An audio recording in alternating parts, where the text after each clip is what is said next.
Thank you.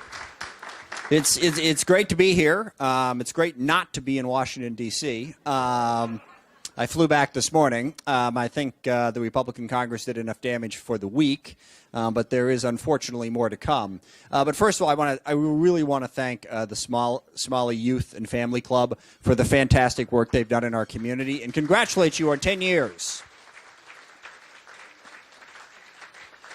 You know, we talk a lot in my district about the diversity of our district, and it certainly is one of the great strengths. As I point out, we speak over 160 different languages in the 9th Congressional District, and I've had the pleasure of working with a wide variety of communities, including the Somali American community. But I think what is so terrific is the way those communities contribute to everything in our community. You're not just Somali Americans, you're leaders in our community, leaders in business, leaders in education, leaders in faith, and leaders for all of us. And I really appreciate that. And in the case of this club, helping our youth, which is so incredibly important. So I appreciate your fantastic work on that front.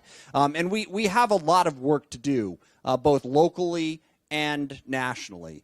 Locally, you know, it's fascinating for me always to come here. I remember when this hotel was built some 40 years ago. I grew up in SeaTac, drove by the house I grew up in coming up here. I know this community very, very well, and it has changed a lot in the almost 50 years now that I've been living here. And the change has been rich in diversity. And the leadership that is necessary to make that work has really been important. I want to, in particular, I spoke with Susan Enfield just a moment ago. Our Highline School District Superintendent is doing a fantastic job of being inclusive and bringing, yes, you can clap for Susan Enfield.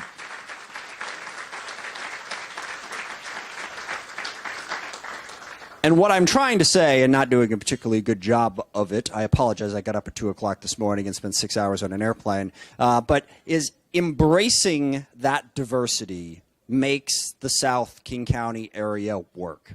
And that hasn't always been the case, as you know, and it is still a battle that we have.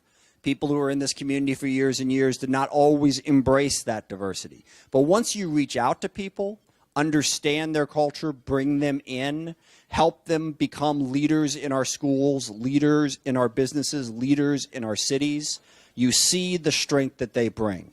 And I honestly believe we are making progress on that. There's still a long way to go. There is too much racism and bigotry still, but we now, I believe, are bringing in diverse communities and leading in the South King County in a way that is increasingly more inclusive and is helping. And that's something that I want to work with you on any way I can. Also want to introduce Deborah Intiman, who's my district director.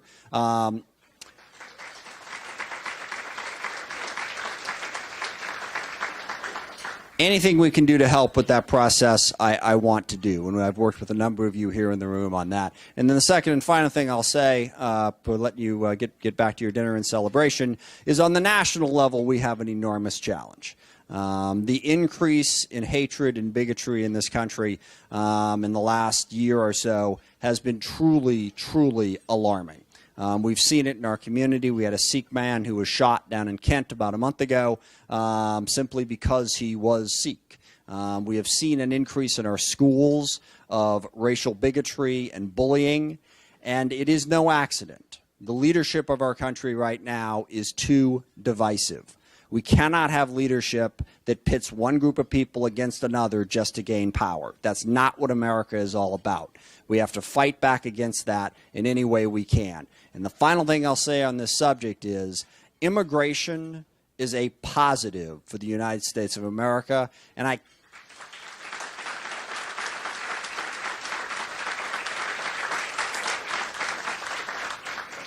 I can't believe that our president and so many others don't understand that. When you look at what has made us a great country over the course of more than 200 years, it's the fact that so many people have come from all over the world wanting to build a better life for themselves and their families here in this country, and in so doing have renewed us every generation and made us an incredibly strong nation. And I am aware that within the immigrant community right now, there is a lot of fear because of the actions of the federal government. And I will assure you that I will fight back against that in any way I can to to protect the people, the immigrants in this community who have done so much for us and are so critical to the strength of our community. They should not be persecuted, and they should not live in fear the way they are being forced to do by our federal government right now. That is probably the #1 issue that I am working on. So I'll continue to fight for that, and I thank you for your great leadership in the community. I look forward to continuing to work with you. Thank you.